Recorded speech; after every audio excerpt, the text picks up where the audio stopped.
ongi aeg sisse pühendada ruum. Ma jaatan tänast päeva. Ma jaatan tänast hommikut. Ma jaatan tänast ruumi. Ma jaatan täna iseennast. Ma jaatan täna oma keha. Ma jaatan täna oma mõistust. Ja ma jaatan ja võtan vastu tänase kulgeva saate. Ja ma jaatan ja võtan väga sooja südamega vastu meie tänase saatekülalise. Te vaatate vestlussaadet Mehed, naised ja maailm ja Kristiina. Tere tulemast saatesse. Tänan kutsumast. Ole hea, räägi alustuseks oma lugu. Et mis on see sinu lugu? Et mul on siin natukene siin ruumis juba ringi käinud selline nagu väide, et meil igal ühel on oma kurb lugu ja see on meie identiteedi aluseks ja sellega me proovime samastuda natukene ja siis sul ei ole ju kurb lugu, mõlemad. Aga miks lugu peab kurb olema? No ma lihtsalt ütlen, et räägi mulle oma kurb lugu ja siis ma saan sinuga koos nagu kurb olla. Aga ma kuidagi tajun, et siit ei tule üldse kurba lugu. Minu lugu. Nii. Sündisin seekord naise kehas. Ja väga tore on ennast naisena tunda. Tõesti on tore. Minu selline tegelik olemus, tuumolemus siis vaimutasandil, on pigem selline natukene mehelik ja selline, just nimelt selline nagu mingi ülikooli selline professor, kes tunneb ennast väga lihtsa inimesena, käib nii kaua, kui riie vastu peab selles oma hallis või punis ülikonnas. Sisu on kõige tähtsam tema jaoks. Sisu, mida ta siis edasi annab. Mul on alati see, et see formaat on see viimane, mis järgi jõuab, et sisu on see kõige tähtsam. Ja siis ta läheb, istub seal laua nurga peal ja annab saalile oma parima. Et see on nagu minu selline tuumolemus. Aga selles elus siis kehastusin naisena, saan naise rolli tundma õppida ja katsuda tunda, maista rohkem sügavuti, seda naiseks olemist. Ja minu lugu inimesena selles elus ma tõmban piirid rohkem kokku. Selles elus lugu. Sündisin toredas huvitavas perekonnas, kus on siis suguvõsas esindatud hästi tugevalt siis meditsiiniline liin, arstid, on ju, 3 põlvkonda. Ja teiselt poolt täpselt on, kui lugeda seal veel seda Siberi vana, X vanaema, siis 4 põlvkonda on siis sellised nägijad, ravitsejad, energiaga töötajad, on ju. Et 2 sellist huvitavat liini jookseb kokku, kus siis tekib selline efekt, et lapsepõlves eriti millestki muust ei kuule, kui haiguslood, haiglaelu, inimestega töötamine, siis haiglas arstina ja siis samas on ju energiatega töötamine, siis vanaisa poolt on ju inimestega töötamine. Inimestega töö.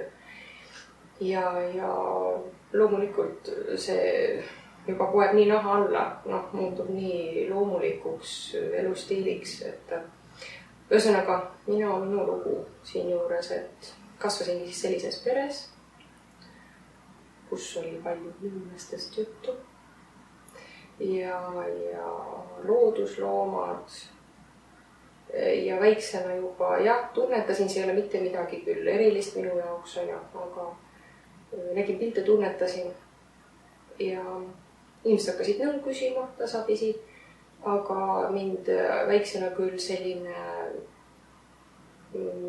nõustamiskeskne elu ei huvitanud, et mõtlesin ikka, et loodus, et õppisin maainseneriks, ikka metsas mütata ja puid hinnata ja maad katsuda. Fantastiline, loodus on fantastiline. Ma olen sinuga täiesti päri. Ja ma täiesti müttaks ja olekski looduses. Aga kuna igas töökohas tuleb ikkagi inimestega suhtlemist, siis lõpuks taandus see mul ikkagi nagu nõustamisele, et inimesed küsivad ja ma annan nõu.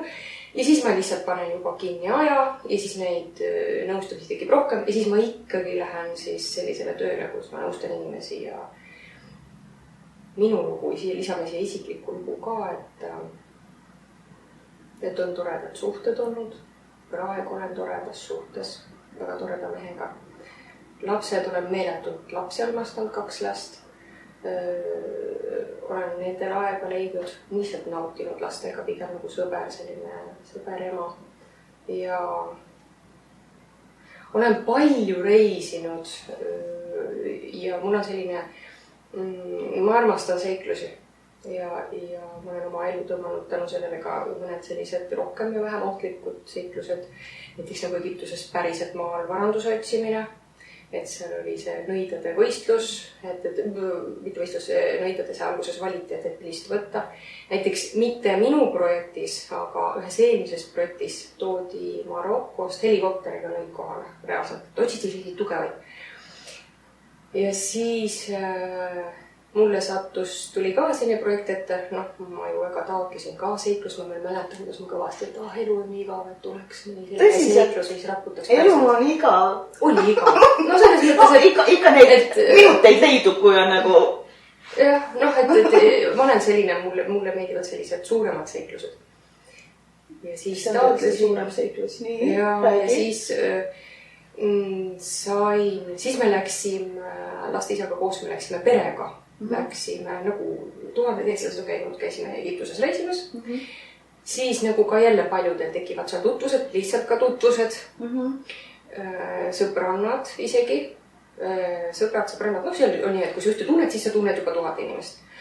Ja siis seal on väga aktuaalne teema olnud viimased 20 aastat see varandus otsimine, sellepärast, et tookord oli see selles mõttes nagu salajasem, siis oli see Mubarak, oli veel, nemad hääldavad Mubarak, oli siis veel president ja siis oli kõik rohkem vaibal ja väga karmilt karistatav, kui riigivarandus siis eraviisiliselt otsida. Aga siis Mubarak siis langes võimult ja siis tekkis kaos tegelikult. Riigis tegelikult tekkis suurem kaos, kui me televiisoris nägime, et üks uudis käis läbi, et nad rüüstasid seal peamuuseumi, jah. Et sa ikka viisid selle asju ära. Väga hinnalisi. Ja siis hakkas vohamas varanduse otsimine neid Rooma ja need esemed ei huvita üldse, nad viskavad lihtsalt liiva sisse kõrvale. Igasugused need kilbid, kui me pärast leidsime, siis ma vaatasin sandaalid need ja igasugused mõõgad ja need vedelisid lihtsalt seal tsemendi seest, tsemendi tolmuses. Ja neid huvitas ikka see vaaraegne varandus ja siis nad otsivad, neid projekte on 1000 lihtsalt, sest neid on nii palju, on neid igasuguseid. Et siis teevad projekti ja otsivad mööda maailma nagu selliseid teadjamaid nägijaid inimesi, päris inimesi ja teevad sellest siis projekti. Maaluse projekti. No selles mõttes, et salajase projekti. Sellepärast, et seal on ikkagi, kui seal kui naabrid näevad, et oi pagan, nad on millegi jälile saanud, siis on ju kerge ära kaevata, et teine selle maha ei saaks möödud. Ja lühidalt öeldes käib asi nii, et nii otsitakse siis nõiad, kellest on mingit asja, teaded, ütleme siin, tunnetajad, nii on õige sõna.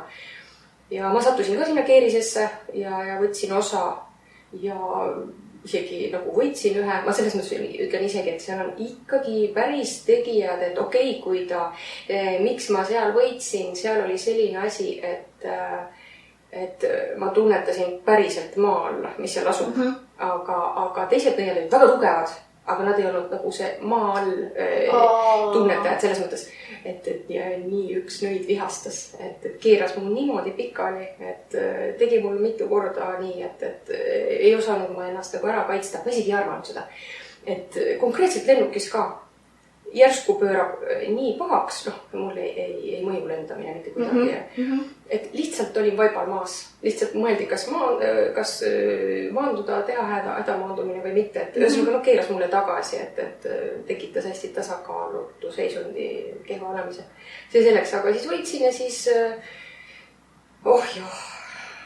aga põhimõtteliselt, kas sa leidsid sa midagi? Ja, see läksin, seal oli nii, et olid seal need esemed olemas, seal peab väga ettevaatlik olema, see on kinni siis pandud uksega ja mitmetes kohtades, kui see on selline suurem koht, siis on seal midagi peale loetud päriselt energeetiliselt, see on väga ohtlik võib-olla. Aga meil oli nii, et me ei jõudnud nagu peaukse, et ma kohe selgitan, et miks pool projektist ei tegemata. me jõudnud peoks, aga me jõudsime külje pealt sinna, eks mehed hakkasid külje pealt auku tegema. Ja sealt sattusid veesoone peale, no ka sellel võib lugeda müstikaks, et üks mees elektriröögi suri reaalselt koha peal ära, eks, nagu surigi ära, kukkus sinna lihtsalt vette, sest et neil oli need lambikesed juhtmetega. Ja see vesi hakkas tõusma ja ta läks sinna alla midagi korrigeerima. Me elasime kõik maa all ja selles mõttes täiesti nii, et keegi meid ei näeks, on ju. Et päris tüüt oli ka varjata ennast, et selline nagu kelder oli ja sealt edasi läks siis käitma alla. Aga sealt, kus auk tekitati, siis enne kui see jõudis siis täituda veega, veepummad ei aidanud. Ta oli nii võimsa vooluga, et selle pidi jätma katki. Siis sealt nad said mingid kujud välja tuua, ütleme jah niimoodi, et ma enda ühtegi kuju ei saanud, aga jah, sain käes hoida küll, et on ikkagi varaaegsed, jah. Et seal ei olnud Rooma-aegseid esemeid enne, aga varsti siis koos oli. Aga ühesõnaga see peaprojekt oli selline siis, et me jõudsime ikkagi tulemuseni ja põnev oli väga-väga ohtlik, üliohtlik. Aga ikkagi nagu tõmbas, et ikkagi lähen ja uurin ja koos perega veel ja nii. Ei, mitte perega. Ma olin täiesti üksinda. Korraks oli tütar kaasas pisikene, ta oli siis pisikene, et oli küll tütar, aga ei muidu ikkagi üksi. See on nii üliohtlik, et kui politsei tuleb vanglasse sattuda, siis vabalt võib seal 10 aastat olla nii, et keegi lihtsalt ei märka, et keegi on ära kadunud kuskil. Ja selles mõttes, et ja see ei ole nüüd valge inimese jaoks nüüd nii tasub ka, et nagu minna, et selles mõttes see oli lihtsalt tõesti rohkem seiklus. Aga nad teevad nii, et müüvad, kes siis tegelikult ostavad? Eurooplased, ameeriklasi vähem ostjad ja läbi saatkondade tegelikult. Ja. Selge. Et siis käivad, otsivad, leiavad ja lihtsalt leiavad maasest varandusi ja müüvad need mööda maailma pillavoole laiali. Just, ja. Selge. Aga elu nagu filmis ju. Ja, Indiana Jones. Maa on ja keegi saab päriselt surma ja nagu... Ja täitsa, jah. Et siis selle külaeluga tutvusime rohkem ja pärast, kui oli palju käimist, et päris huvitav. Et ühesõnaga, et minu lugu, et ma armastan seiklusi, püüan olla järjest teadlikum, natuke mõistlikum ja järjest teadlikum, et ma oskan turvaliselt keha ja psüühika jaoks neid seiklusi tõmmata ja vastu võtta. Aga elust peab värvi olema, võib-olla ei pea enamike jaoks nüüd nii palju värvi olema, aga värviline elu on huvitavam. On. Ja kui kuidagi ei ole, siis tuleb sügis ja ikka on natuke rohkem värvi. Ja nüüd ma siin olen, et mu lugu on alles pooleli, et see viimased 10-15 aastat, pigem 15 aastat on ka suhteliselt märkamatult läinud, et suur töö inimestega ja palju kursuseid ja vastuvõtte, et see võtab oma aja, aeg liigub märkamatult, lapsed saab suuremast märkamatult. Aga jah, et mul on olnud mingid aastad nüüd selline nagu rahulikum eluperiood, aga kindlasti, kui tuleb huvitav projekt, mis otseselt ei ole nii seaduse vastane, püüan olla korralik kodanik. Kas sa pilgutasid silma praegu? Jah. Siis ma pilgutan seda poolt vastu sulle. Ja. Et põnevust tasub ellu lasta, jah. Just. Nii palju, kui inimene tunneb, et ta seda taluda suudab. Just. Aga siinkohal tead mind praegu tahakski küsida edasi, et tööinimestega. Mis on see tööinimestega praegu sinul tänapäeval, nii öelda, et kes on see inimene, kes tuleb ja mis on ta põhilugu, mida ta küsib, mida ta otsib, mis on tal puudus, mis on... See, milline inimene tuleb, see on loomulikult äärmusest äärmuseni, eks, et tuleb kas Riigikogust inimene, arst, õpetaja või siis koristaja, kõik inimesed, jumalikud inimesed. Ja mis teemadega nad tulevad, on ikkagi, et tunnevad ennast kuidagi ebamugavalt oma elus, et kas on energiat vähe ja pinge on liiga suur ja stress on ängistav. et siis saab vaadata, milles asi on, et ka põhjused on äärmusest äärmuseni. Et põhjuseks võib olla siis inimese enda oskamatus, see on kõige kergem põhjus. Et lihtsalt inimese enda oskamatus, energia on laiali, ei oska ennast fokusseerida,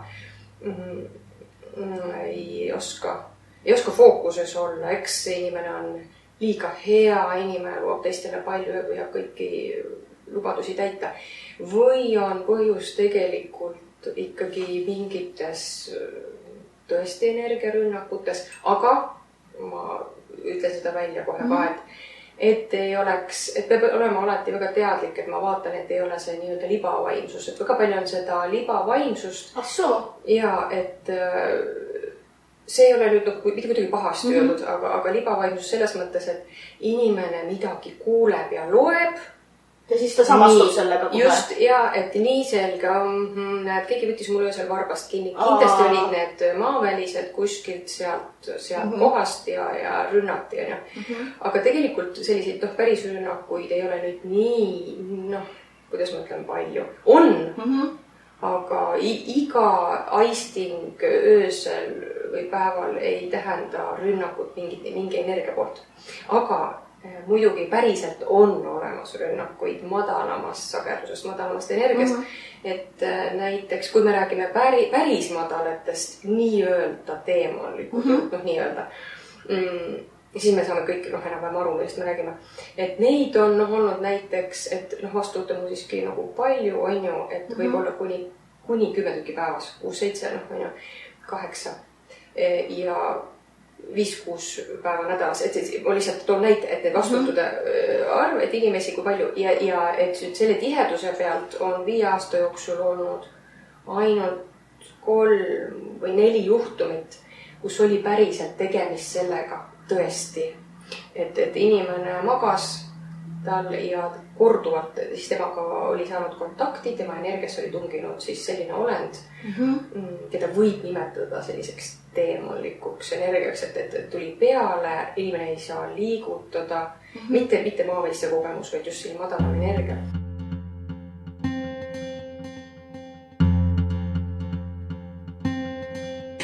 Ole hea, Kristiina, räägi mulle sellest, et sa praegu mainisid, et millega inimesed tulevad sinu juurde, aga räägi nüüd see, et kuidas on see meetod või tehnika, et kui inimene tulebki, räägib oma loo selle rahaloovi või lapse saamise soovi nagu ära, mis on see tehnika, mis nagu ma saan aru, et sa tavaline arst ju sellises juhul ei ole, et vaatad inimese keha üle ja vaatad pulssi või midagi, et mis on see, et saan aru, et sa oled nagu kanaldad kõrgematelt vaimolenditelt.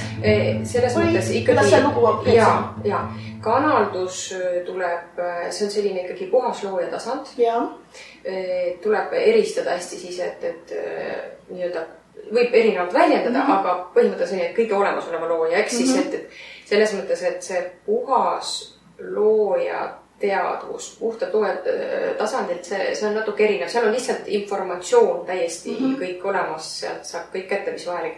Et on toetavad sellised vaimolendid, valgusolendid, aga rohkem, lihtsam võtta looja tasandilt. Siis ei tule sellist isikupära sisse, sellist nende omapära. Et siis ühesõnaga informatsioonis ja sealt... Ma kohe selgitan seda juurde veel, et selline lihtsam informatsioon on kõik inimese energias olemas. Ta kannab kogu informatsiooni kaasas, viimaseid unenägusid, keha tervislik seisund, probleemid, juhtumid minevikust ja sellises lähitulevikku. Tähendab, mida kaugemasse tulevikku vaadata, seda hõredamalt on, siin on need peamised sündmused. Aga kui vaadata lähemale tulevikku, ta hakkab formuleerub, see on nagu elutee, mis ta ehitub, ta realiseerub. Oletame, et inimene kõnnib mööda oma eluteed, nagu mööda päris teed, siis võtame niimoodi 200 meetrit. On see tee juba nagu valmis. 200 meetrit tähendab 2 aastat, 3 aastat, võib-olla mõnel 4-5 aastat. Niimoodi, nagu tegelikult juba suund on nagu ikkagi teada, ega mitu aastat siis ettepoole. Ja, inimene oma mõtetega, mitte ainult mõtetega, kogu tunnete kompleksiga, kogu oma energiaga, täiesti ja oma soovidega, otsustega märkamatud, otsused võivad olla täiesti alateadlikud. Mõni inimene käib külas, näiteks sõber, midagi ei meeldinud tekib selline sisemine reaktsioon. Enam küll ei kutsu külla. Nii, kõik juba natukene siin tee peal olukorrad muutusid. See põhielutee jääb samaks, aga see, mis nagu videomäng, see, mis kogemused ma sealt vastu võtan, need natuke nagu muutuvad. Ja sellepärast, kui inimene tuleb vastutus, tema enda energias on enamus info olemas. Aga kui nüüd oleks vaja väga suurt sellist nagu algpõhjust vaadata, miks see kõik on, siis seda on parem vaadata looja tasandil väga kõrges sageduses.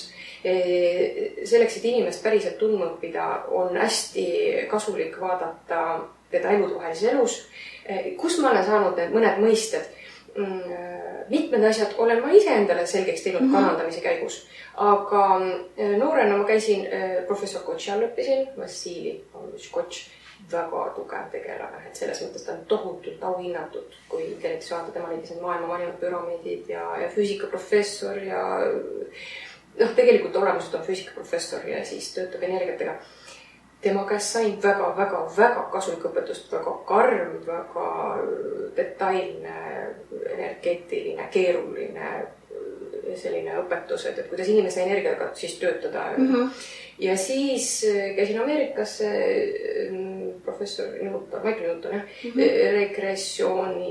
regressiooni teemal, siis õppisin juurde, sain ideid, et lihtsalt, et peas, et kuidas nimetada. Ja see Michael Newtoni need raamatud, mis on Eestis. Et kas need raamatud on nagu nii-öelda tõsiselt võetav materjal, siis saame nii aru, et... Need raamatud, ta on nii tubli olnud... Mulle endale meeldib olla rohkem teadlase tüüp vaimselt, ma uurin ja saan selgeks.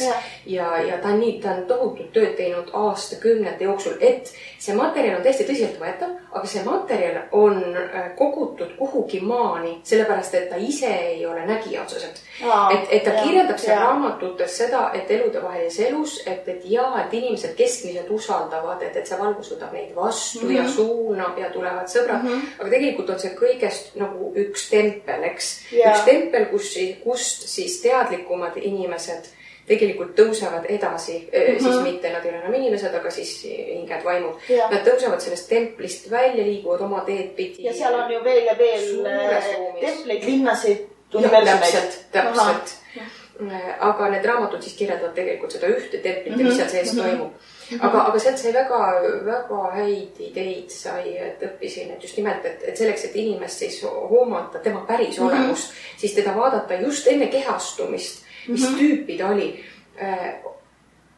Paarikümne aasta jooksul olen ma näinud paar juhtumit, kus inimene on olnud nii-öelda eludes nii-öelda piraat, see on kesiselt väljendatud, aga selline väga seadusevastane tegelane, eks? Palju tapnud inimene. Ja siis nüüd selles elus, et just eelmine elu, ta veel oli tugevalt selline kriminaalne tegelane. Ma ei pea silmas ainult seadusrikkumist, aga sellist tõesti, et ta oli selline domineeriv türann näiteks. Ja siis nüüd selles elus ta tegi sellise hüppe, et ta on nagu mitte mängult, vaid päriselt peaaegu pühakeks. Oma jutuga tahan seda öelda, et tegelikult on nii, et kui vaadata inimesi elusid, võtame inimõpilist 1000 aastat. Nagu selline sätib ka meil järgmiste elude sihid ette. Täpselt, et see liikumine teel ei muutu nii drastiliselt, et näiteks me inimesed üldse ei tunne ja ma vaatan teda ainult tema eelmiseid kehastusi. Kui seal on nii-öelda palju jama, teistel liiga tegemist, siis võib enam-vähem öelda, tähendab, mitte enam-vähem, siis võib 95% öelda, kes minu vastas istub. Kuigi ta on nii armas ja kõik, aga seal on need sellised mustrid, kus siis inimene võib... Et see muster on, et ala ikka tomatitaimest tuleb välja ikkagi tomat. Ja purgitaimest tuleb ikka kurk. Väga harva, kui seal õnnestub kellegil teha mingisugune tolmutamine nii-öelda ja tuleb sellest pool puttomat välja.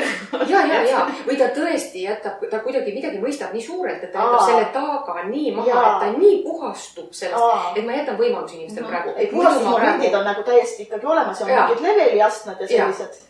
Ja jätab selle taga maha ja nii-öelda valgustub, saab teadlikuks, tõuseb kõrgemasse sagedusse. et vot seda ongi, et vaimses maailmas on seda, vaimsel tasandil on seda maailmas palju, mida varem ei olnud. Järsku nüüd ja kohe ja palju ja me nagu märkame seda hästi palju. Ja vaimsel tasandil on seda ka veel, et inimene, ta midagi mõistab. Ma toon selle huvitava aspekti välja. Ta midagi vaimse maailma mõistab, praegu on raamatud, õpetatakse, eks?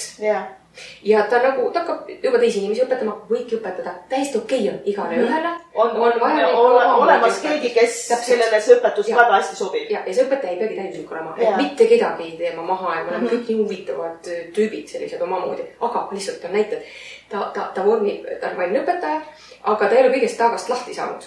Ja siis vahepeal lööb see taak nii välja. Ma teen talle ära ja no ta on lihtsalt näited, et ja ma olen nii rahu ja armastus ja siis ma jälle nii vihkan ja noh, ma tahan öelda, et see taak lööb välja. Taak lööb välja. See on nagu see sama haavatud tervendaja sündroom, et see on nagu see haav aeg-ajalt nagu ikkagi, et ma saaksin teiste haavasid paremini mõista, vaadelda ja nagu tervendada. Ma pean oma haava lahtisena hoidma, et ma nagu, et teine tuleb, ma samastun sellega ja siis me kuulume nagu ühte ja siis me mõistame, sealt me paneme uuesti nagu, ma panen sinu haava kinni ja sa saad edasi minna, ma panen ka korraks kuni järgmise kliendini.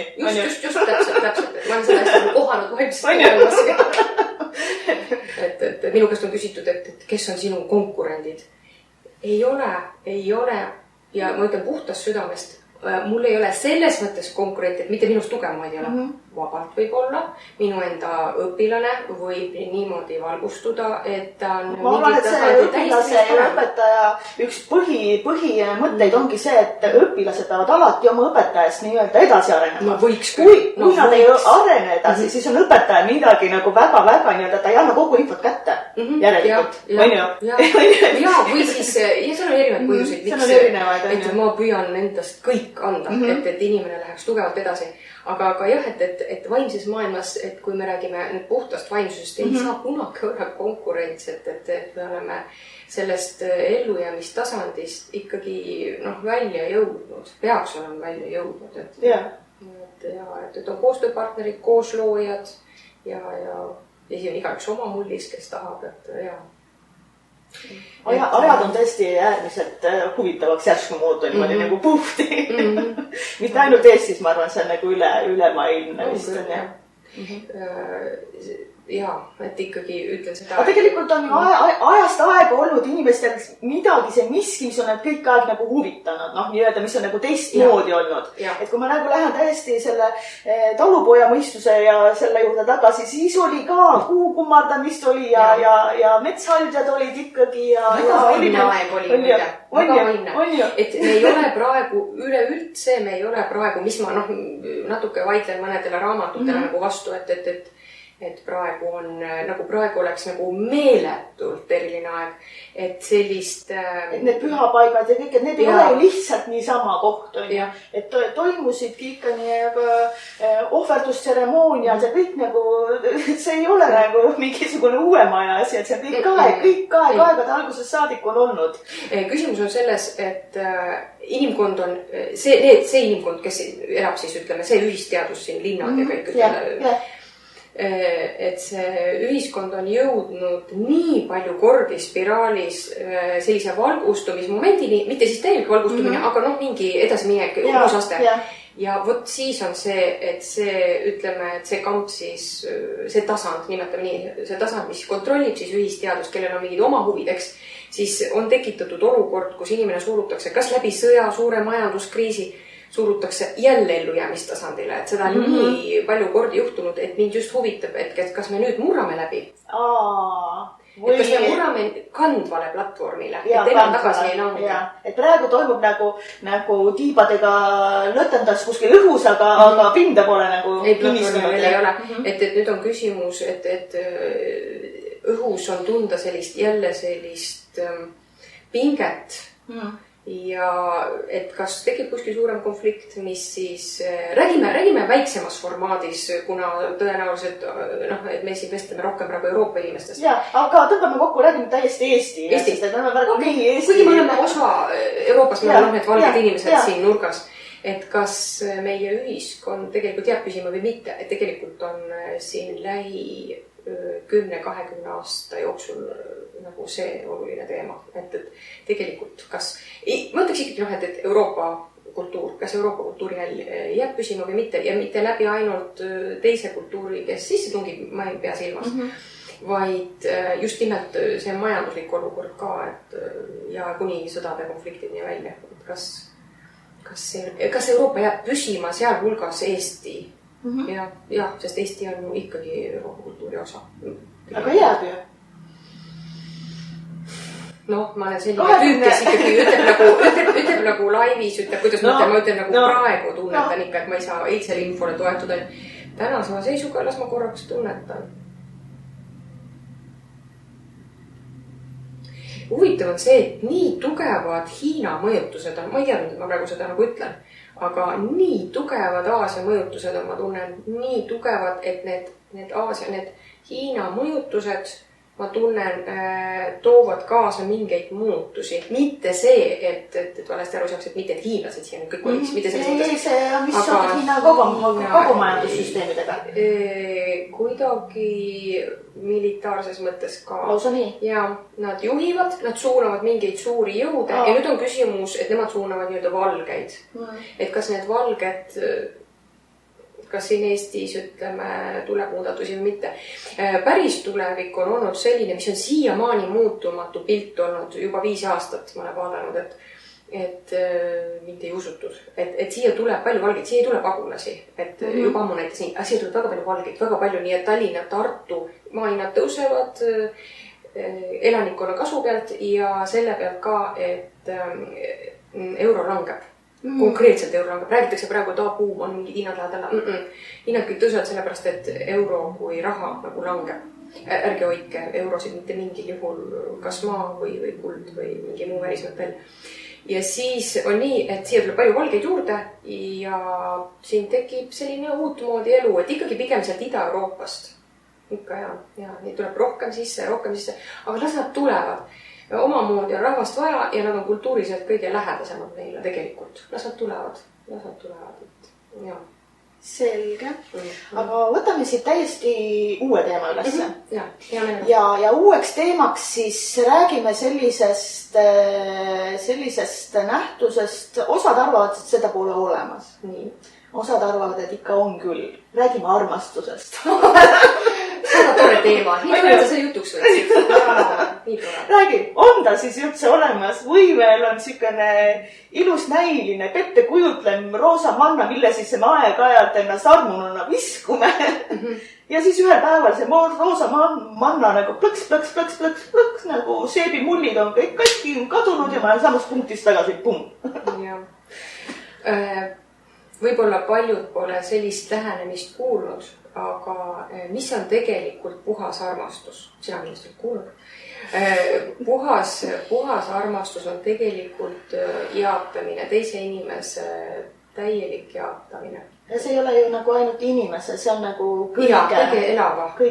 See on puhas armastus, et kui kas või siis abikaasad, partnerid on kodus, kõige lihtsam näide, kuidas see üks osapool tunneb, et teda armastatakse. Ta tunneb seda läbi jaatuse. Ma tingimusteta täiesti jaatan tema füüsilist keha, tema mõistuse tasandit. Ta tunnetab seda jaatust läbi sellise jaatuse. Tegelikult siis me saadame sellist toetavat, eksistentsiaalselt toetavat energiat, et läbi mille isegi taimed mühinal kasvavad ja inimene läbi tingimusteta jaatamise sealt sügab koera. Koer saab oma sellise jumaliku energia inimese käest kätte ja sära. Et see on päris armastus. Kui me räägime nüüd päris armastus, puhtast armastusest. Aga kui me tuleme natuke tihedamasse sagedusse, see jaatus tuleb meie ikkagi südamest, üliteadvusest, nagu vaimutasandil. Aga siis me jõuame järgmine tasand, mõistuse tasand.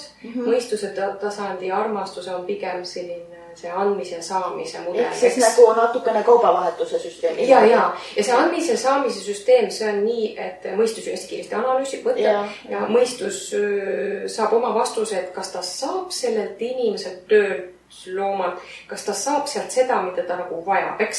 Ja kui teine pool on nüüd sellega nõus, et oletame, et naine on suurem nõudja, võtja, kui oletame mees, on ju, ja mees sobib, on ju, siis ongi see andmise saamise tasakaal, et see andmise saamise tasakaal ja ei pea olema 50. Kui mees on nagu andjana rollis, on ju, ja naine nagu võtja rollis, siis tegelikult andja ja võtja nagu ongi nagu... Just, neile sobib, neile paari. Et kui võtame 1 meetri, siis kui mina tahan siit suhtest saada 70 sentimeetrit ja teine saab selle oma 30, on ju, ja talle see sobib, siis see ongi see andmise saamise tasakaal. Et see ei ole ühed inimesed valesti aru ei saaks, et alati peab täpselt pool olema. Et see on mõistuse tasandi armastus. Ma nii armastan teda, ta ostis mulle teemantkõrvarõngad. Ma nii armastan teda selle eest, on ju, et tegi žesti ja siis on kehatasandi armastus, et kehatasand on intelligentne loom, tal on vaist, tal on tunnetus. Tal on hormoonid. Tegelikult see on omamoodi kõrgem tasand, aga ta on väga huvitav olend eraldi, kes oskab oma keha eraldi veel tunnetada. Ja kehale peab teine keha sobima. Lilleenergia, loomaenergia või partneri energia. Et keha peab tundma, lugege, õppige oma keha tunnetama, on ju, kompama, et kuidas ta selle inimese lähedalt tunneb.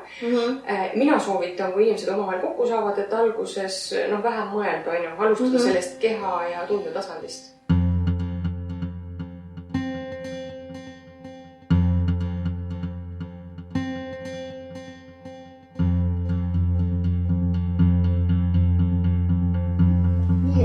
Jõudsime selle teemani, et keha, et on üks armastuse veel üks selline vahetusplatvorm, kuidas nimetada, on keha, inimese keha. Ja kehatasandi armastus, kehamõistuse ja vaimutasandi armastus ja kehatasandi armastus.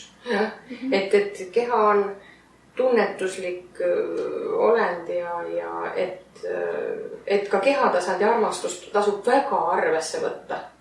Et senikaua, kui me oleme ju kehastunud, senikaua, kui meil on keha, võiks nagu seda ju kõike nagu täiesti nautida olla. Ja. Aga et palju on küsitud minu käest, et selline tüüpiline dilemma, et ühes suhtes sobib mulle temaga siis, partneriga siis seksuaalne tasand, teise partneriga sobib mõistuse tasand, et kumma siis valida. Ja kolmandaga me räägime mustadest aukudest ja...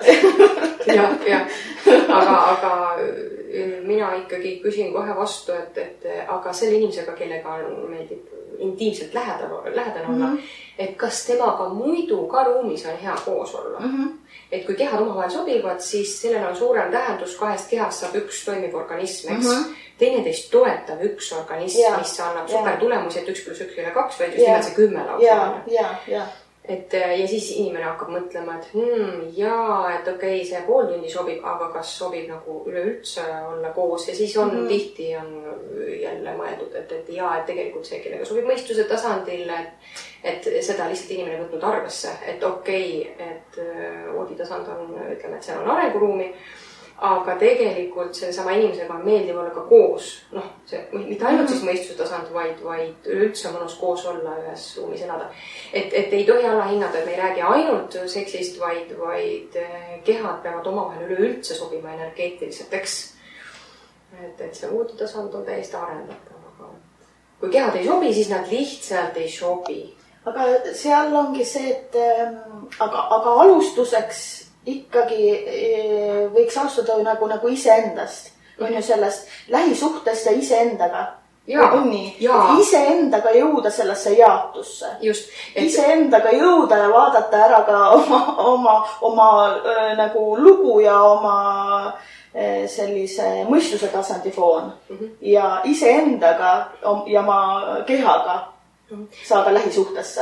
Jah, mina väidan juurde, et lähisuhe saab üleüldse ainult endaga olla, enda kehaga, mõistuse tasandiga, tunnetus, teaduslik olend. Et see on päris lähisuhe. Et senikaua, kui sa otsid seda kuskilt mujalt, senikaua on nagu ikkagi sul, sa ei leia seda. Sa ei saa seda kuskilt mujalt leida ju. Inimene on iseendast kaugel, iseendaga ei ole lähisuhet. ja ta püüab seda kompenseerida läbi teiste suhete. See on see klammerdumine, et ma toetun täiesti ühele või teisele või kolmandale. Toetun oma mehele, ma toetun sõbrannale. Appi, kui tema minu elu eest ära kaob, siis kukub terve elu kokku. Et lähisuhe iseendaga paika toob täielik kehatunnetus, mõistuse tasandi. Seda tuleb nagu siis ikkagi õppida, sest et üldjuhul me seda õpetatud meil ei ole. On ju nii? Tuleb võtta ikkagi nagu see, ma teen endale uue loo, mul on uus lähisuhe, mul lähisuhe on iseendaga. Nii, ja nüüd ma alustan seda lugu iseendaga. Õpin oma keha tundma, õpin oma keha signaale, keha tunnet kuulama, mõistma. Õpin eraldi mõistuse tasandil oma kitsaskohad selgeks, mõistus tuleb siiski veel suunata tunde tasandilt, ja õpin oma üliteadvuse tasandit tundma ennast siis enda päris olemust, oma tuuma, vaima, läbi meditatsioonide, läbi erinevate õpetajate. Aga on ka selline koht olemas, et läbi erinevate õpetajate, mis sa praegu mainid, aga tegelikult on ka see võimalus olemas, et kõige lahedam ja õpetaja oled sa ise endale. Et see piisab ainult enda käest nagu küsida, kui on juba vastus olemas, sest see on kõige lähedal. Sa räägid nüüd väga teadlikust inimesest. Ma ei tea, mulle meeldib kohe niimoodi siin istuda, kui küsimus on plaksti üles ja kohe plaksti saab vastuse. Nii ütleb väga teadlik arenenud inimene. Tõesti, mulle meeldib võtta see inimene, kes ütleb, et sa mõtled täitsa õigesti. Mulle vaja korraks, et keegi ütleks jaa. Just nimelt, et ma võin vabalt minna, ma tunnen, ma kuulan oma tunnet, et ma võin tunda, et mul on vaja kellegi juurde minna ja korra 2 pead on 2 pead. Vestelda ja saabki veel kõik selgemaks. Aga paljud inimesed on siiski sellises arengufaasis, et kehatunded, kehaistingud on üldse alla surutud, eks? Täiesti alla surutud. Mõistus kütab oma soodu, mõistus ei ole iseseisev, on ju? Ta on programmeeritud, tal on muster, tal on vormid. Vanemad on ju saated, on ju head saated võivadki mõjutada. Aga selles mõttes, et sellised destruktiivsed või sellised nii-öelda pigem vangistavad mõjutused on tihti mõistuse tasandil. Ja siis on oma üliteadvuse tasandiga, oma päris olemusega üleüldse mingi teadmata suhe. Et inimene ei ole terviklik. Me teame seda väljendit, palju kasutatud väljendit. Aga tegelikult ju on. Tähendab, ta on, aga ta ei tunne ennast, ta ei tunne enda kõiki tasandeid. Päriselt ta on siin koos, eks? Aga kui ta seda siiski, kui need osad sees kokku ei saa, omavaheli suhte. Kui seda puslet nagu kokku natukenegi ei hakata kui pusles on isegi väiksed praad, siis ta ei ole pilt. Ta ei ole pilt, ja seal nagu see ühendus ja kommunikatsioon nagu puudub, on ju. Ja inimesel on ainult hetkelised siis sellised rõõmu või naudingu momendid. Kui neidki on, uskumatult palju on sellist õnnetu olemist. Uskumatult palju. Ükskõik kui särav megitud või särav inimene kuskil väljaspoolt ei ole. Väga palju on, jah. Aga tasakesi hakkab tulema ka seda sära ju sisse. Eriti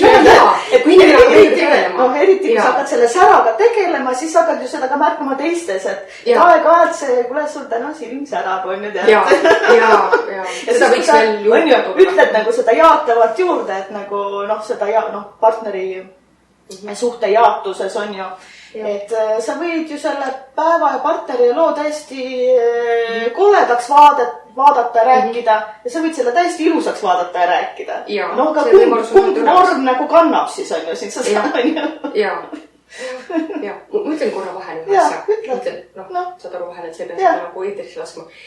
Vaata, kui see hästi palju loenguid või kui ma sellest momendist räägin, võib-olla sa jätad sisse, aga sa ise tunnetab, korraks ütlen lihtsalt vahele formaadi väliselt. Et hästi palju on selliseid Ameerika stiilis, vaata selliseid loenguid, kus on see keep smile, see on vajalik vaimselt ka. Oled nõus? Nagu, et harjuta ennast naeratama, aga eestlastel on seda hästi palju, nad tulevad vastuutu ja nagu, saad aru, meid kõik, eks? Just, tulevad massaasi, kasramassaaasi. Niimoodi särab on ju ja siis 10 minuti pärast kukub see mask nagu ära. No isegi luttav, see on ka okei. Läheb müüri taha ja kuule, tuleb välja sealt. just, ja siis kui ma siin lihtsalt natuke korraks mainin seda, et seda kurbus, siis võib-olla nad korra nagu samastuvad, hakkavad mõtlema, vaata, et selles mõttes, sellepärast, et seda nagu on, aga jah. No mõnikord on tead see maski hoidmine, nagu mõnikord sa ikkagi see mask jääb sulle nii tugevasti nagu, et sa nagu ikkagi see mask on parem kui pidevalt nii-öelda pinguda, müliseda, halada ja nagu seda hästi madalamas vormis olla. Et mõnikord sa nii-öelda paned näkku ja sa kasvad sinna sisse ja see on nagu kandvam vorm. Seda räägib jälle teadlikum inimene.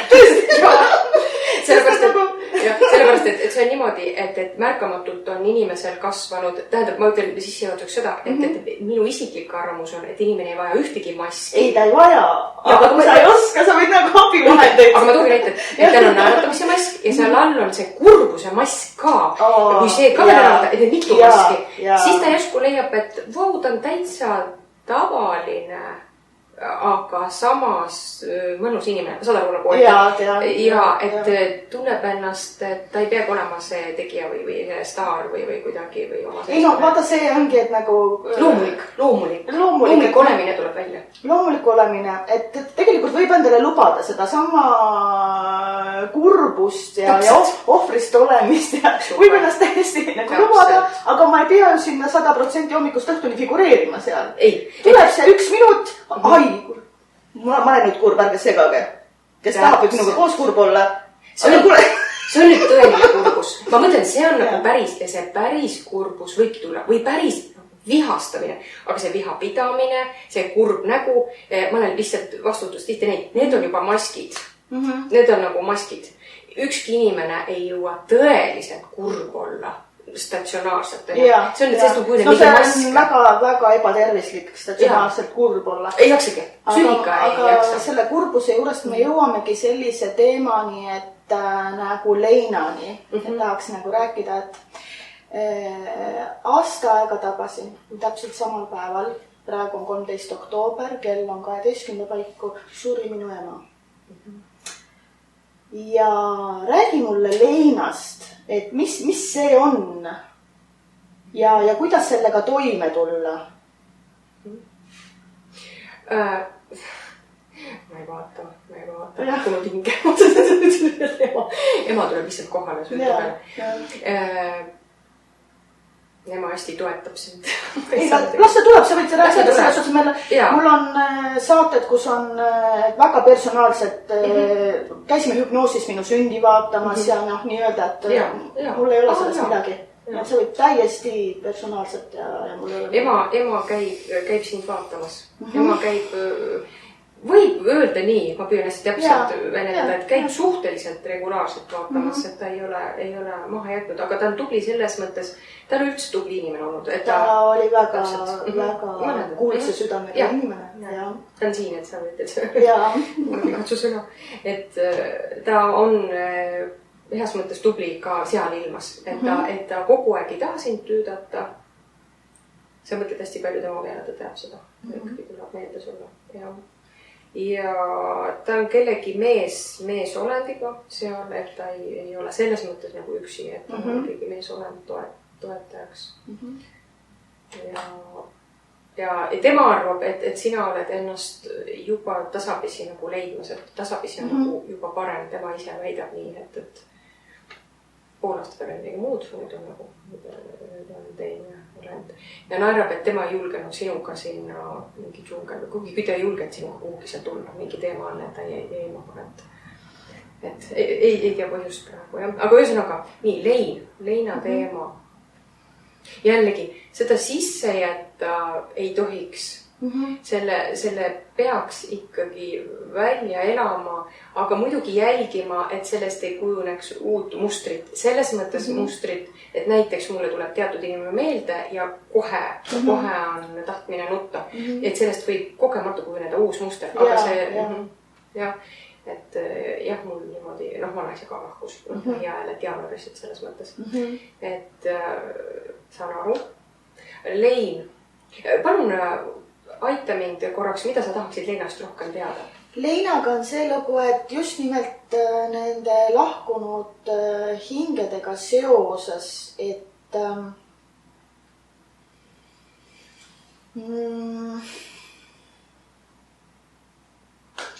kui ma saaksin praegu ikkagi personaalselt veel korraks sinu käest küsida, on see, et kas sa vaataksid seda momenti, mil mu ema lahkus. Ta lahkus natukene kummalisemal moel ja ta oli juba 2 päeva nii-öelda väidetavalt lahkunud koomas. Mis palun tema eesnimi? Liia. Ja ta oli 2 päeva nagu... Ma palun talt lihtsalt luba, et ma võin ta elu nagu vaadata. Ja ma tahtsin seda moment, see oli nagu väga kummastav moment. Et ta 2 päeva koomas, tema masinat hakati välja lülitama, sest ta neerud ei tööta. Ma tahtsin küll, et mingi organ on tegelikult oli juhtiv, tähendab, et see teatud organi pärast läks ta. Aga ma praegu vaatan, et lihtsalt jälgin. Nii, aga mis on kummastav püüa korraks? Kummastav on nagu see moment, et kui masinat ta ütles, et ta tahtis ellu jääda. Ma lihtsalt ütlen korraks vahega, mis ta kuidagi tahtis ikkagi ellu tulla, aga ta näitab väga huvitavat asja. Ma vaatan ise ka veel, praegu ma kuulan korraks tema juttu, et teda nagu kisti sinna teise maailma. See on minu jaoks ka praegu huvitav, et kas siis oli nagu tema aeg või, et saad aru, nagu pandi piltlikult näitab, et päriselt, et käed õlgadele, et nagu ei tule kehasse tagasi, et kuidagi suunati ta siit ilmast niimoodi sujuvalt ära. Korras kuulan sinu küsimust, siis ma räägin. Ja siis, kui oli masinate väljalülitamise moment, siis mina läksin ka haiglasse tema juurde ja tollel päeval läks liiga palju omakseid. Meid oli 7 tükki seal. Kuidagi Võru haigla tegi sellise ehmanud oleku seal, et oi, kui on 7 inimest juures, et siis me ei lülita välja, et lülitame 3 tunni pärast. Et liiga palju inimesi, et ilmselt satuvad seal paanikasse. Et liiga palju, et tavaliselt on 1-2 omaksed ja siis lülitatakse masin välja nagu. Aga meid oli liiga palju. Sest et meil on suur pere ja meil oli kõik nagu platsis on ju. Ja siis öeldi, et 3 tunni pärast. Siis tuleb nagu vaadatakse uuesti andmed üle ja kui teadvusel ei ole tulnud, teadvuse märke ei ole inimesel, siis ta on ikkagi kliiniliselt surnud ja lülitakse masin välja. Mingid reaktsioonid. Kõik läksid haiglast ära. Mina ei läinud. Täpselt. Üks huvitav, et see on vale jutt, et üks ei läinud. Ja mis mul nagu seal tuli nagu meelde, et kuidas ma selle 3 tundi nüüd veedan on ju seal ja siis... Sa olid imelikus seisundis, kas sa olid ise mingisuguses teistsuguses seisundis? Jõudsin selle momendini, et kõik läksid ära ja mina jäin haiglasse. Ja tuli meelde ka see, et ema oli ikka maininud, et teistele teed massaaži, aga näed, mulle ei tee massaaži. Ma olin emale ikka rääkinud, et ema, et sa oled nagu nii haige, tal olid kõik maailma haigused. Ta oli ilmselt see tegelane, kes oma suure südamega võttis pool maailma kanda, hästi empaatiline. Ja mitte ainult kanda, tal oli nii, et ta ei osanud ennast ka puhastada. Ta ei teadnud, et ta on nii-öelda, tegelikult oli ta... Svamm. Ta oli svamm ja tal ei olnud organit, mis tal oleks terve. Tal oli kõik maailma haigused, absoluutselt. Varba otsast peale, kõik oli nagu... Just. Ja ma olin emale nagu öelnud, et ema, et sa oled nagu nii haige, et kui ma peaksin sulle nagu massaaži tegema, siis sul tuleb väga suured valud. Sest et kui ma panen ainevahetusesse, panen natukenegi liikuma, siis sa oled juba nagu suurte kottidega ravimite, sul tulevad nii suured valud, et pigem ma ei saa sulle eriti. Et alguses sa saad suured peavalud, sa saad liigesevalud, sul aga pahasega toksendama, kõik need asjad tulevad sul, sest et sa oled nagu 20 aastat oma ravimite asjas nagu otsas elanud. Tal olid hästi tundlikud jalad ja jalatallad ka täitsa huvitatud, kui oleks oma massaaži. Tahtsin just jõuda selleni, et ma sain, et olgu, et nüüd ma teen sulle siis selle viimase massaaži, mis sa olid minu käest ikka küsinud. Ja alustasin. Ja mis ma siis alustasin? Ma alustasingi nagu jalgade. Sest et üldjuhul massaasist tasub ka alustada inimese kõige äärmises punktist, et seal on nagu luba ligipääsule nagu... Jah, mul on inimene istub ka nii. Jah, just.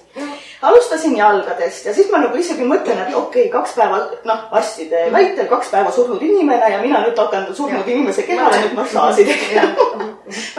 Minu jaoks ei olnud ta surnud. Ja isegi kui ta on või ei ole, minu jaoks ei olnud vahet absoluutselt. 2 päeva surnud kehale massaasi teha. Alustasin ja kuna ta nagu teadusel ei ole midagi ei ole, siis ma saan ka nagu mitte päris õrnalt nagu, vaid niimoodi korralikult ja nagu lümfimassaaži moodi vereringet hakata ringi käima niimoodi, sest et lugu see siis, kui neerud ei tööta, siis ainevahetus ei tööta. Veri seisab, rohud, mis tal oli sisse pandud, mis nagu, et järsku tuleb teadvusele, kõik seisis. Noh, et veri ka ei liigu. Aga kui ise hakata nüüd mööda sooli verd edasi liigutama, noh, ja mis hakkas juhtuma? Inimene hakkas tasakesi tagasi tulema. Ta oli kehas. Aga tal oli väga imelik seisund, ma hetkel nüüd kiiresti ei oska selle nime anda. Ta ei saanud nagu teadusele tulla, huvitav, tal ei lastud. Ma tean, sest et ma nagu vähesest, et massaažile ma hakkasin ka laulma.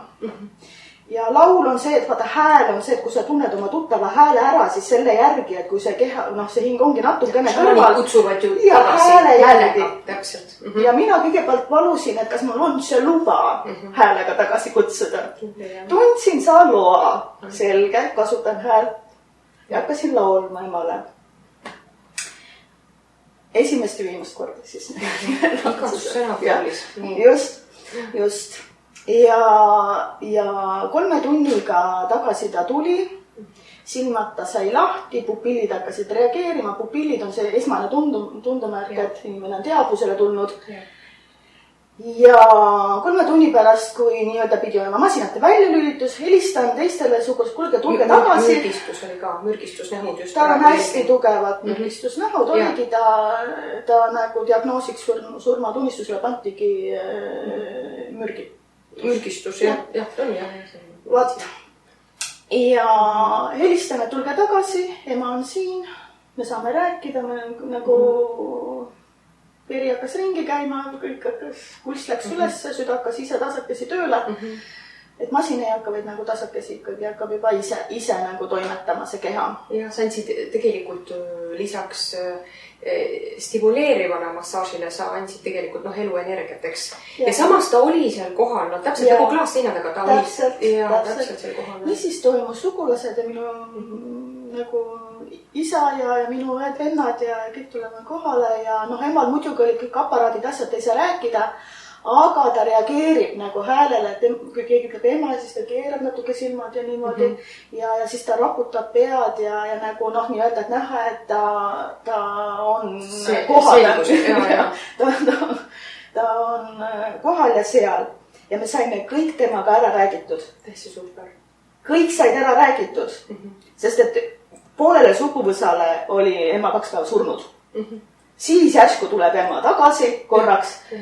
Kõik said ära räägitud, andeks palutud, kõik mida sugu. Ja selline rahu saabus. Absoluutus tervele sugu. Absoluutselt. Et selline rahu saabus, et selle päeva õhtul, kui me läksime haiglast koju, siis Võru haigla oli nõus ta viima nagu transportima Tartu haiglasse, kes võtab nagu siis selle neerumasina tatta paneb. Võrus ei ole seda masinat. Ja, vot, et neerud oligi see, mis nagu tal, kui neeru ei ole, siis kogu see piss läheb sulle ja sa saad mõtenduse sellest.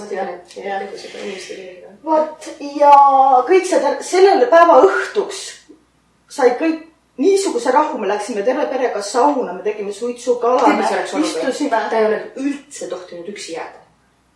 Üldse üksi. See lihtsalt, et see oleks olnud muidugi, olekski ime olnud, et oleks välja toonud. Aga ma ütlen, et siin olid veel teised jõud mängus ja ütleme siis kõik igasugune kõrgem plaan. Aga jah. Et vaimne põhjus oli üksi jäämine, aga muidu oli nagu mürgistus keha. Ja me saime sellest hiljem nagu. Ja, ma usugi. Ja tolle päeva õhtul me veel istusime laua taga, mul isa mängib kitarri, me laulsime, käisime saunas, sõime kala. Sest et me teadsime, et ema viidi nagu Tartusse, Tartu sõidu ta elas üle, nüüd on vaja öö ära oodata. Ja siis nagu hommikul nagu helistan ja saan nagu antakse informatsiooni, et kuidas ta selle neerumasinaga nagu siis hakkas või ei hakanud. Ja hommikuks oligi see, et istun juba laua taga ja tunnen, et pean sinna helistama. Ja kui helistasin, siis öeldi, et ei praegu kohe ei saa tagasisidet anda, et ei ole veel nagu, isa veel tagasisidet anda. Helistan tunni aja pärast ja siis öeldakse surmaaeg ja 4 minutit hiljem, nagu peale minu helistamist. Vot. Ja vot selline lugu oli selle emaga, aga nüüd ongi see, et tahtsingi küsida sinu käest, et sa praegu juba tegelikult seletasid ära, mis seal konkreetselt nagu siis juhtus.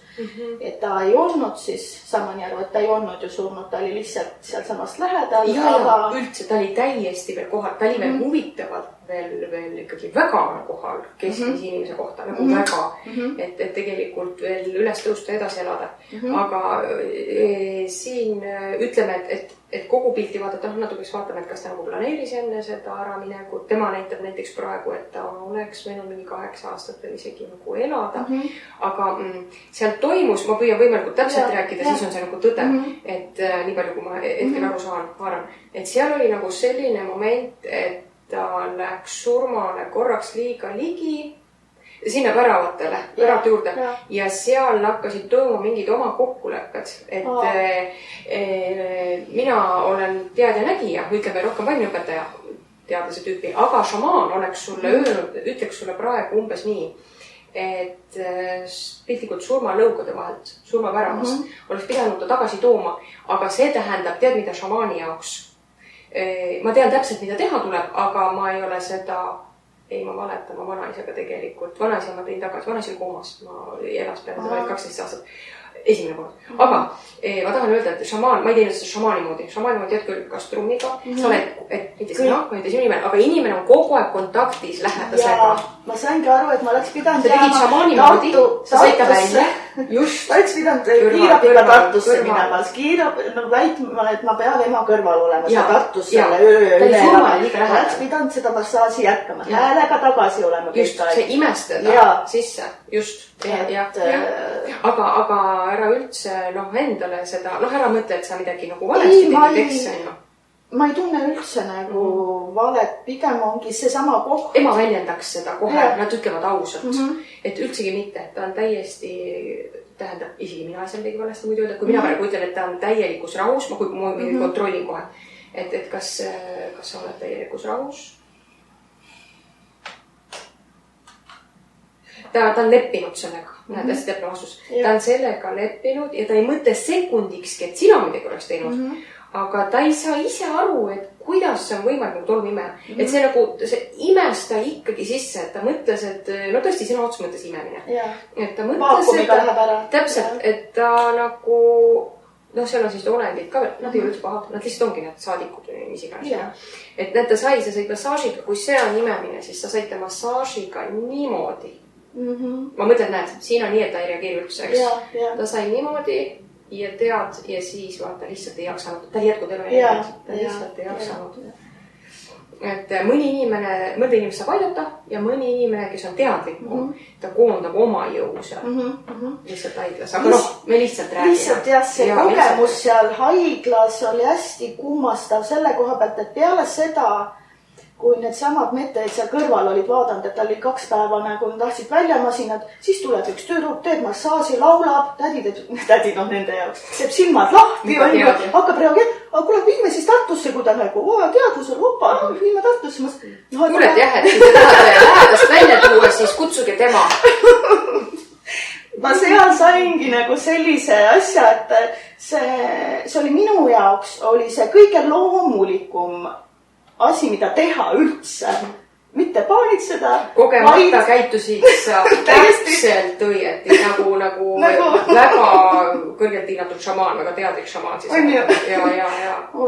Ja nagu see koht, et me saime kõik ära räägitud. Need inimesed ka, mul nagu õde mainis, et ta ei olnud emaga 4 kuud ei olnud helistanud ega rääkida. Nüüd ma sain see rahu, mis tollel õhtul ja kõik läksid õhtul magama, said magada, mida nad on 2 ööd päeva saanud, sest et ema on nagu kohe minemas. Me magasime kõik nagu illikukud. See oli meeletu kingitus suguvõsale sellepärast, et mitte ainult tavalise inimese kombel, et te saite rääkida. Energeetiliselt te muutsite seda mustrit, et tema läks suuremas rahus. Täiesti. Tema ise sai ka nagu nii öelda see, kuidas ta kommunikeerus seal. Jah, ta raputas pead, et ma saan aru, et see raputamine võib, tal oli ilmselt väga valus, sest et ta oli kõik aeg aastaid valudes olnud ja ilmselt. Ta väga tuib oli kasulik, ta väga ei tundnud, ta ei kinnita üldse valusid. Siis on see asi, mida sa oma suguvõssa tõid. Sa tõid sellise uue mustri rahus lahkumine. Vaata, siin on mitu aspekti, mida sa vaimselt tegelikult muutsid. Tegid nagu kinnituse teie liinipidi suguvõsale. See on hästi tugev, tähendab, suur kinnitus. Ja siis, miks see haiglaasi nagu jääb? Vaata, ta jääb sinule nagu sisse või külge või kui sul on nagu selline kogemus olemas niimoodi. Jaa, see oli vaimselt väga tugev. Et haiglaõed, mis laulu sa nagu laulsid, on see nagu internetis, kas me saame ka laulda? Kuule, ei, see oli ju siin koha peal. Ma rääkisin täiesti emale, et ma laulsin ta ilusaks ja lilleliseks ja mida iganes. Tõssid ema sagedust? Et seal samas need samad mõtted, kes nagu ainult nagu rohtu sisse panevad ja vaatavad, et nad ei ole sisu eest, nad ei oska. Ja siis ma kuulsin oma vahel, kuule, et hakkame ka massaaži tegema, hakkame ka neile laulma ja nagu niimoodi. Idee on miks te ei tee siis? Inimesi on vaja puudutada, nahakontakt on nagu niimoodi. Et see oligi esmane, et kui ma emad nagu jalad haldada, et nagu ta saaks üle tõmbanud, siis ta tegi niimoodi. Halloo, teadusetu inimesi ei tunne kõdi. Tal oli nagu ta ei ole kugi ära lennanud, vaid ta oli seal kohal. Aga teine kogemus, mis haiglaga nagu tuleb niimoodi isiklikus sellest oli, et käisin ühte sündi filmimas ja pildistamas. Ja üks sõbranna nagu usaldas mind sinna filmima ja pildistama ja seal ma tundsin täpselt samad kohta, et ma olen nii õiges kohas õigel ajal õiget asja tegemas, kuna kõrval palatis. Suurema plaaniga sünkroonis siis, jah? Ja siis tema tegi nagu hüpnoossünnitus, tema viis ennast hüpnoosi ja sünnitas vaikselt ja rahulikult ja laps tuli ilma kisata ja teeb silmad lahti ja nagu kõik oli nagu selline nagu, ma ei tea. Aga kõrvalpalatis keegi karjus nagu pöörane. Ja siis mul oli kõik aeg tahtmine, et ma jätan selle kaamera siia filmima, aga ma lähen räägin, ma lähen puudutan seda inimest seal kõrvalpalatis korraks. Ja nagu siis ma olen, kuule, aga kas ma nagu ei oska kuidagi üldse et ma nagu täiesti tuli tahtmine, aga ma ei saa hakkama sellega. Siin meil vajab lihtsalt rahulikku paid, jalamassaaži, asjada. Minut aega veel kisab, siis paned, siis... Siis juba seisud juba muutuma vaikselt. Täpselt, miks sa lasete tal karjuda või asjad, et minge hoidke inimesel kätt jalga ja silitage lihtsalt, kui ta on üksinda sünnitamas seal, esmasünnitaja, ta on sattunud paanikasse või kriisi või mida iganes, et ta on nii lihtne, on ta täiesti maandada. Miks te ei tee maandust nagu? Ja kuna ma selle, ütleme, naistel viljastumise, raseduse, sünnitusega just tegelen, ise olen ühe sünni täiesti vastutnud koos naisega. Ja siis on niimoodi, et ma olen seda jälginud, see on väga tore, et sa just pöörad kogu kehale tähelepanu, aga mul on olnud sellised kogemused, et ma pööran tähelepanu, kiirkorras on vaja abi anda, ka kaugteel, pööran tähelepanu emakale. Ja see emakas vajab toetust, lõdvestumist, toetust avanemiseks ja ta avanebki nii kergelt ja naine sünnitab väga väheste valudega. Selline teatud valu, aga seda võib lugeda selliseks normaalseks. Ütleme, et tavainimene või see, kes natukene rohkem valu kannatab, see ütleb, see ei olegi valu. Ütleb, et aga mõni õrnem inimene ütleb, et natuke ikka oli valu. Et jah, et just, et ma olen selle emakaga rohkem töötanud, aga väga tore näide, et terve kehaga on ju. Ja, sest et ongi, et see tihti otse emakaga see oleks väga otse tee, aga kui viia nagu, inimene viinud selle emaka nagu viinud ju paanikasse sellepärast, oma tava olukorra sellest viinud sellepärast, et kogu keha läinud paanikasse, mil nagu lõpptulemuseks on siis suured valud. Et kui paanika nagu maha võtta ja maandust teha sellele kehale, siis sealt loodus iseenesest on kõik asjad müstilisel kompel toimivad ja olemas. Aga miks me ei usalda seda, miks see sellises ühiskonnas kasvamine pole soodustanud oma tunnetust kuulama. Ja seal on hirma, et paanikast läheb nagu edasi juba ahel reaktsioon lihtsalt tekib seal. Aga et igaks juhuks ütlen, et on olnud ka selline näide sünnitusega seoses, et helistati, et nii, emakas ei avane. Et nüüd Kristiina, sa oled nende asjadega tegelenud, et nüüd ava ikkagi, see emakas nüüd kiiresti. Mina peatan auto, nii, mul on vaja inimese nime, nii keskendun. Ja õnneks, et on erinevaid kogemusi läbi aastate. Hakkan, pool minutit, hakkan nagu temale keskenduma, hakkan emaka energiat kätte saama, hakkan tunnetama. Ja kuidagi tuleb pähe mõte, et ma ei tea, imelik, aga ma vaatan korraks, et mida lapse vaim ka tahab, eks. Laps näitab, lapse vaim üliteaduse tasandis, laps näitab, tema ei tule sealt välja. Tema ei tule. Mul oli nii, ma igaks juhuks ei hakka puutuma. Ütles, et mingi keisrile. Tuli välja, et laps on sellises asendis. Ma poleks sellest kohe aru saanud nii kiiresti. Et kael oli valas asendis, et laps tunnetas, et seal on mingi protsent, et kaela lüli. Ja las ta tuli keisriga. Et võt huvitav näide, on ju. Et samas võib välja et siin tellitakse nagu emaka toetus, aga tegelikult tuleb vaadata üldplaan.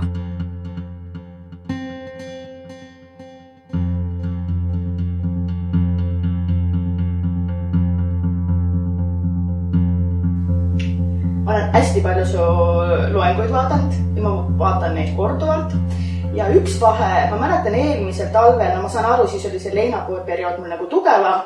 Mulle meeldis ka selline lugu, et enne magama minekut ma panin sinu loengu käima ja sinna ta jäigi hästi vaikselt. Ma ei kuulnud sõnu enam, aga mulle meeldis see tasand ja see aitas mul hästi kiiresti lihtsalt uinuda ja magama jääda. Väga tore.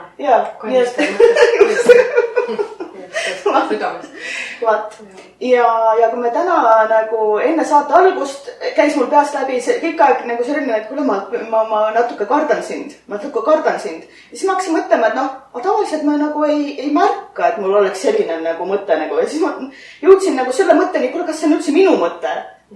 See on väga võib-olla nende inimeste mõte, kes natukene sul lähemal rohkem tööd teevad ja toimetavad ja siis mõnikord võivad sind natukene karta. Ja siis me jõudsime selle teemani, et sa hakkasid meil natuke kokutama siin. Nii, räägimegi sellest, et see ei ole ka nüüd sinu teema, see on minu teema. Ma tahakski teada, et kui sa niimoodi oskad vaadata ja minna, et räägi, mis minuga päriselt siis nagu juhtus tollel momendil minu lapsepõlves, mil ma sain väga tugeva kõnehäire ja ma 5, 6, 7 aastat väga tugevalt kokutasin. See koht tuleb üles otsida siis. Ema väidab, et see juhtus lasteaias. Ja huvitav, et mitte päris seal, siis kui sa lasteaeda läksid, see oli natukene hiljem. Ja püüan selle koha üles leida, ehk siis kõige hullemad, selles mõttes hullemad, kõige tugevamad kogemused lasteaias. Aga huvitav, et see ei olnud sinuga, sa midagi nägid pealt hoopis. Midagi, selles mõttes sinuga, aga midagi toimus kõrval hoopis, vaatan, et vaimne põhjus näitab, et on tegelikult sellises energiarünnakus läbi inimese. See on nagu selline energiarünnak, tegelikult. Et see on nagu päris põhjus, aga mis silmade ees meelde jäi plokki, kellegi energia löödi, sinu energia plokki. Ei, kaitse, pääsesid, tegelikult tuli kaitse peale. Pääsesid, vaatan korraks, mis nagu päriselt juhtus. Ma vaatan, kas sul on see energiamälus olemas ja saab nagu päriselt koha peal ka vaadata. Ja inimene ise otseselt tegelikult ei ole, ta ei teinud seda nii teadlikult, ta ei olnud isegi selles mõttes tavamõistes ei olnud nii teadlik, et sealt ründas tegelikult ikkagi madalam energia, jälle tundlik laps ja siis nii-öelda siis madalam tasand, nii-öelda kuri siis läbi inimese ikkagi ründas, energia ründas. Oota kohe, mul oleks vaja korraks leida, kuna see toimub ainult nagu minutitega, mul on korraks vaja see sündmus taastada kehalisel tasandil. See oli nii hetk, see oli nii lühikest aega. energeetiliselt saan pildi kätte, on ju. Ja füüsilisel tasandil, see on nagu videolindi vaatamine, Kerin jälle tagasi, kus see oli? Kerin uuesti tagasi, kus see nagu füüsilisel tasandil oli, energia tasandil on jäädvustunud. Oota, su küsimus oli see, et mis siis tegelikult toimus? Toimus energiarünnak, on ju. Mis lõi blokki, samas lõi sinu kaitsesse hästi tugevalt. Küsi korraks veel, küsi niimoodi ümber kaudu. Ema väitel, nii-öelda, et ema ju ei olnud juures, mis seal toimus. Ei, ema ei olnud üldse. Ema ei olnud juures, aga pärast kasvataja nagu mainis emale, et mind oli ühest rühmast teise viidud, sellepärast, et sõimast nagu ülespoole, sest et ma sain endaga üleni hakkama. Ise käisin kotil, ise panen riidesse ja need viiakse edasi. Sära väike laps. Mind viidi edasi ja seal oli siis uus kasvataja ja millegipärast ma ei rääkinud selle kasvatajaga. Aga rääkisin teiste lastega ja siis see kasvataja, ma olin seal juba mõnda aega käinud seal uues rühmas ja siis alles kasvataja märkas, et sa räägid, Mailis, et sa räägid ka või? Et minuga ju ei ole ühtegi, et ma ei ole, minuga ei räägi, aga lastega räägin. Ja olin nagu pannud mind nagu tooli peale ja öelnud, et aga räägi nüüd minuga siis. Ja mina olin nagu sõna otseses mõttes keeldunud temaga rääkima. Ja ema arvab, et see võiski nagu põhjustada minule nagu, et kui laps võraks nii tooli peale nagu ja nüüd, räägi minuga. Ja laps on teinud mingi sisemise otsuse, miks ma selle inimesega ei suhtle. Tead, siin tuleb juurde, see oli siin hästi tehne versioon. Siin tegelikult tuleb pildis juurde see, et ta nagu, ta rääkis nagu sellise heledaga, ta tõstis nagu häält, mitte ei karju, ei, nagu tõstis häält. Ja siis on huvitav, et plaks, ma just vaatan seda, et millest see plaks tuli, et kas see tuli nagu, ei, mitte kätest. See tuli, saad aru, nagu plaks. Ütleme, tegelikult siin oli nagu selline, see oli intensiivsem sellele väiksele lapsele. See oli intensiivsem kogemus, mitte nii, et kas sa minuga ka nüüd räägid, eks, vaid ta oli rohkem sellises emotsioonis. Ja midagi on nagu veel, jah. Ühesõnaga, sinu kehale oli see nagu rünnak, saad sa aru ikkagi. Et see ei toimunud mahedalt ja pehmelt ja mitte ka füüsiliselt vägivaldselt, aga psüühiliselt peale seda nagu ei saanud ühte, ma niimoodi rääkisingi. Jaa, aga see keegi ei tegelenud ka alguses sellega üldse. Omamoodi oli see kaitse. Tead, siin on suurem story. See on nagu selline story, et sa kuidagi mingit kaitset oli vaja lapsepõlves. Ma püüan teaduslikumalt seletada. Teatud keskuste osaline blokeering toimus mingiks ajaks elus, mis omamoodi oli hea, mis hoidis jälle mingisugused teised sündmused ära ja säilitas tundlikkuse sinus. Jaa, saad aru, see on selline suurem. Ma paningi tähele, et peale seda toimub, kui keegi lastest ju räägib niimoodi, siis ta ju langeb kohe narrimise nagu, sa oled ju teistmoodi, sa ei saa rääkidagi ja saad aru. Ja siis pigem ma võib-olla, ma ei tea, võib-olla ma hoidusin väga võõrastest, aga siis, ma ei tea seda, sest et minu meelest ma rääkisin ikkagi edasi, ma lihtsalt mäletan seda, et nagu see kokutamine oli nagu tugevalt, aga et kuidas hakkama saada siis, kui inimesed peavad sind imelikuks. Vaata, ma sain sealt hästi suure kogemuse, et mul on hästi lihtne empaatiliselt mõista inimesi, kes on teistmoodi. Ja nagu ma ei tuleks selle peale, et võtta nagu lippkäst võidelda nagu narrimise vastu. Sest et ma tean, et kes võtavad lipu kätte ja räägivad narrimisest, et need on ise olnud ühtepidi natukene seotud sellega. Et see, kes on narritav, väga harva võtab lipu kätte ja jookseb. Temal on see võime mõista. On ju? Jah, aga huvitav kogemus, et mõtlen, et kõrgemas mõttes said sa tegelikult läksid kaitsesse ja olidki mingi aeg kaitses. Et väga hea. Tegelikult on hea. Ma vaatan seda, et see ei olnud nagu õnnetusjuhtum, eks? Tavalisel pilgule võib-olla oli. Aga tegelikult see oli vajalik. Et kui see oleks minu laps olnud, ma oleks vaadanud, et okei. Ja ma käisin logopeedi juures ja puhusin seal vatitupsukesi ja kõike keelega tööd ja kõik need sai läbi käidud. Need logopeeditädid olid ju nii nummid tegelikult, nad on ju, nemad ju räägivad vaikselt ja ilusalt ja nagu. Üks asi hoidis ära mingi teise asja, paar teist asja, paar teist kogemust, väga hea. Mul nüüd ütlin imelikult, et hea, aga... Ei, ma tean, et nagu lõppkokkuvõttes ongi nagu ju kõik kõrgema plaani hüvanguks, sain ma aru. Täpselt, nii kõrgemas hüvanguks, just, jaa. Lihtsalt mõned ringitamised võiks juba ära jääda. Jaa.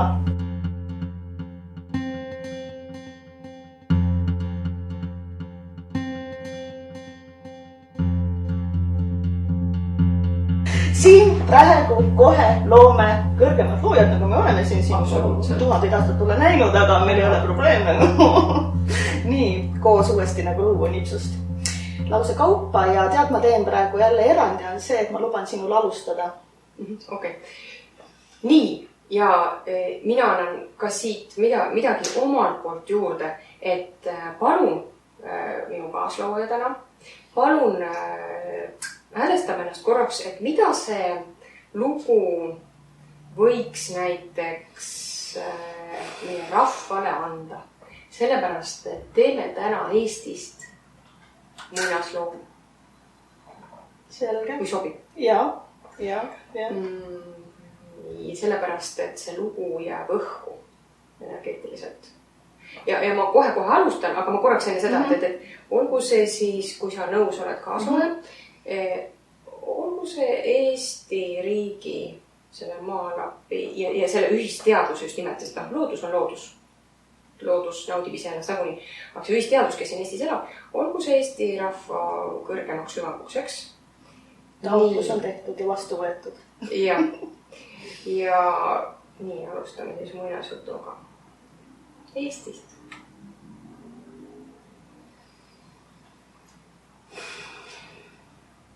Nii, elas ükskord üks väike Eesti, kes oli olnud selline tore iseseisev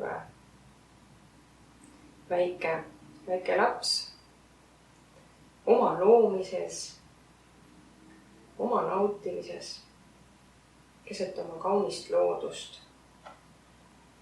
Ja nii kavatseski seal oma mängu jätkata. Üksinda hakkas natukene igav.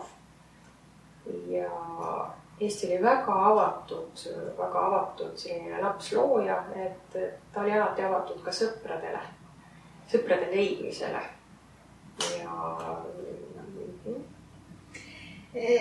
Ta oli küll väike, kuid väga väle. Just oma väiksuse ja väledusega ta mahtus igalt poolt läbi ja jõudis kiiremini sinna, kuhu suuremad ja töntsimad jalad väga aeglaselt liiguvad. Ja nii ta mõtles ühel päeval, et ta läheb külla oma naabrile, et midagi võib-olla uut, midagi selgeks õppida või sõbraks saada. Ja siis ta mängis oma mängu, et ta vaatab, et äkki see mäng juhatab, et millise naabri juurde ta siis külla läheb seekord. Ta murdis pihlaka oksa ja viskas selle veetünni ja vaatles pihlaka oksa keerlemist, mil sai kätte oma suuna. Ja see suund näitas põhja ootamatult tema enda jaoks, et oli just sügis ja ta mõtles, et äkki ta läheb soojemasse suunda külla, aga tuli see põhjasuund. Nii. Ja see armas rõõmus Eesti laps siis läks vee juurde, sest põhjasõber jäi ta sinna üle vee sinna põhja poole ja kui oli sügis ja vesi ei olnud veel jäätunud, siis ta mõtles, et kuidas ta sinna saab. Ja tegelikult siis veevaim saatis ta juurde veeloomad. ja need veeloomad, nendega tuli natuke rääkida, neid ära rääkida, aga need veeloomad olid nõus, et nad viivad ta siis üle selle vee sinna põhja poole kohtuma oma põhjanaabriga. Ja siis järgmisel hommikul loomad võtsidki ta peale ja sellise väikese jõupingutusega ta siis jõudiski sinna põhjakaldale. Ta oli kaasa pakkinud päris siuksed talvisemad riided ja olud ja kohe mitu varustust, et juhuks, kui vihma, lörtsi ja lumega kõik märjaks saab, et siis saab ka uuesti vahetada, et seal on vähe vingemad põhjatuuled. Nii. Ja siis üle vee jõudes vastas kaldale. Kõigepealt ta siis uudistas suurte silmadega, et kus see põhjanaaber nüüd on. Ja siis ta kuulis toksimist. Ja ta liikus lihtsalt selle toksimise suunas avatult ja usaldavalt. Ja see toksimine tuli päris kaugelt. Tal tuli mõnda aega astuda, aga lõpuks ta jõudis selle toksijani. Ja põhjanaaber, temast selline jassakam, tugevam, oli seal valmistamas just mingisugust veesõidukit. Ja Eesti laps siis, nagu ta oli siin rõõmus avatud, küsis, mida siis põhjanaaber teeb. Põhjanaaber ühmas, et väga tähtsat tööd, et tema on kavatsenud nüüd oma idanaabri sõbrale külla sõita. Ja see pole teda ammu näinud. Ja et siis, kui see veesõiduk valmis saab, siis ta läheb ise omal käel, teda peab kelleltki abi paluma. Et läheb siis sellele idanaabrile külla. Aga Eesti lapsele meeldis põhjanaabri idee tegelikult. Et ta oli sellisesse reisituhinasse juba jõudnud, et ta ju alles tuli oma kodust välja. Ja see põhjanaaber ei olnud eriti jutukas ka sõnaher, nagu ta oli, aga ka väga hea südamega. Et ta siis mõtles, et ta aitab kaasa, et selle sõiduki valmistamisel on ja.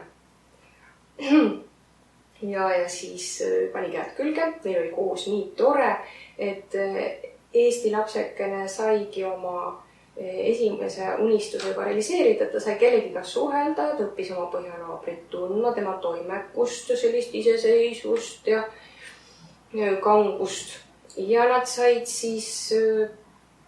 varsti koos selle sõiduki valmis.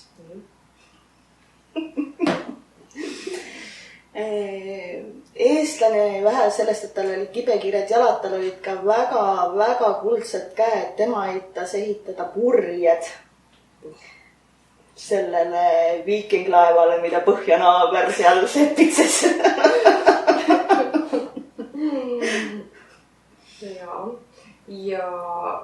Ja siis põhjanaaber mõtles, et alguses, et tal ei ole vaja mingit Eesti nõu seal oma ehituses, aga pärast hakkas talle Eesti lapse nõu täitsa meeldima, et et sai sõiduki hoopis kiiremaks ja kergemaks, efektiivsemaks.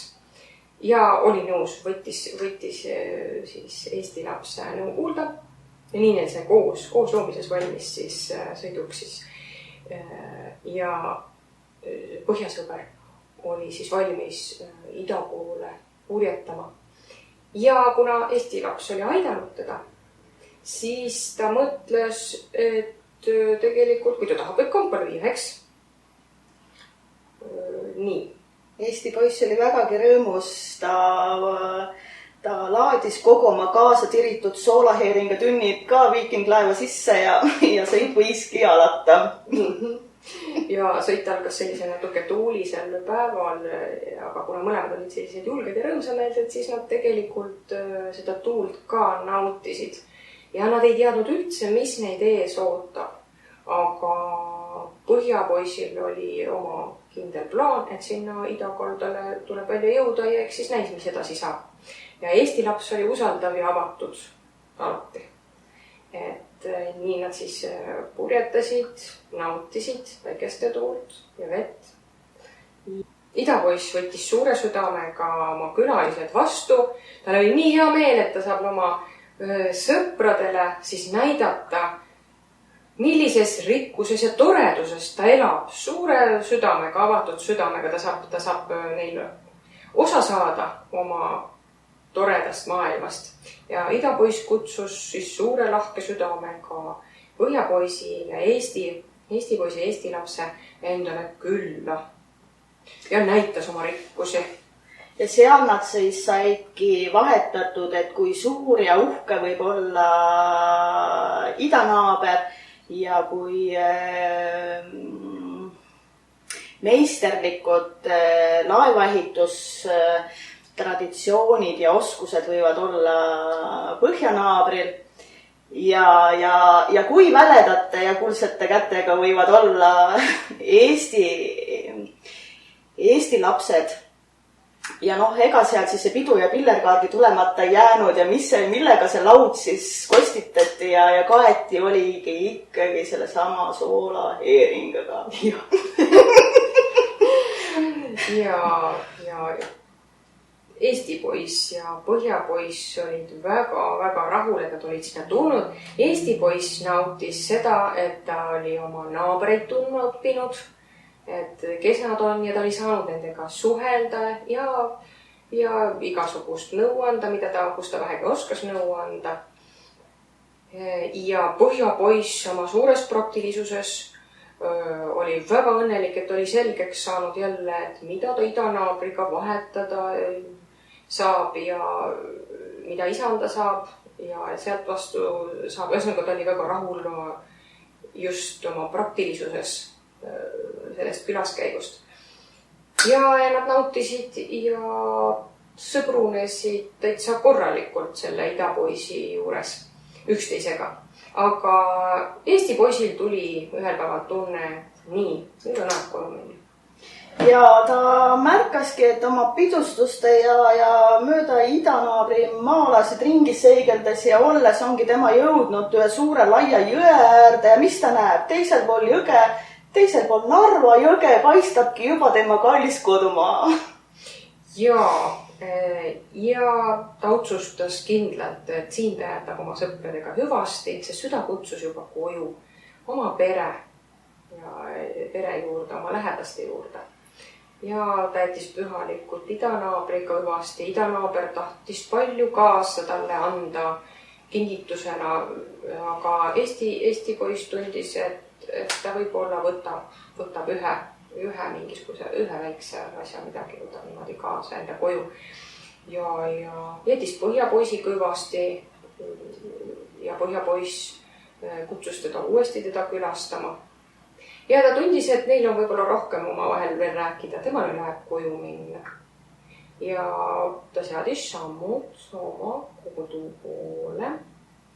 Ja kodu jõudes tal olid pikad lood vesta, eriti kodumaisele laevatööstusele, kuidas ikka ehitada uhkemat viikingilaeva, mis oleks suurem ja laiem ja isegi kui ta läheb korraks vastu kallast, siis ei saa heeringat märjaks. ja kui suur ja külalislahke südamega on tegelikult idasõbrad, et meiegi võiksime rohkem oma kodu uksi hoida lahti ja külalisi rohkem vastu võtta. Või külas käia. Ja rääkis oma perele, et Eesti poiss rääkis oma perele põhjapoisi sellisest kangusest ja iseseisvusest ja rääkis ka idanaabri toredusest, sellisest toredast elust. Aga Eesti poiss tundis ennast kodus väga hästi, ta oli kõik siin vajalik olemas, mida ta õnneks ja eluks vajas. Ja samas oli ta rahul, et ta oli naabritega suhelnud. Ja ta läks jälle enda loomisesse siin oma kodu südames. Ja ühel hommikul, kui ta taas oma musta leiva peale oma kodus kinni klopsitud võid määris ja tünnist paar heeringat sinna peale pani, siis muiates vaatas ka peeglisse, nägi seal Põhjamere peal seiklustest räsitud, tuultest räsitud põskesid ja päikese särasse suunavaid heledaid silmi, siis teadis, et maailm on tegelikult üks väga lahe paik, kus elada. Ja maailmas on väga palju sõpru. Tuleb vaid neile külla minna. Just. Tuleb kuulata oma südant ja tunnet ja tuleb osata külla minna ja tuleb õige hetkel osata koju tulla. Ma tänan sind, Kristiina. Ma tänan. Nii hea, et sa mulle külla tulid. Aitäh. Aitäh kutsumast veel kord. Nii hea. Nii mõnus. Lihtsalt olla.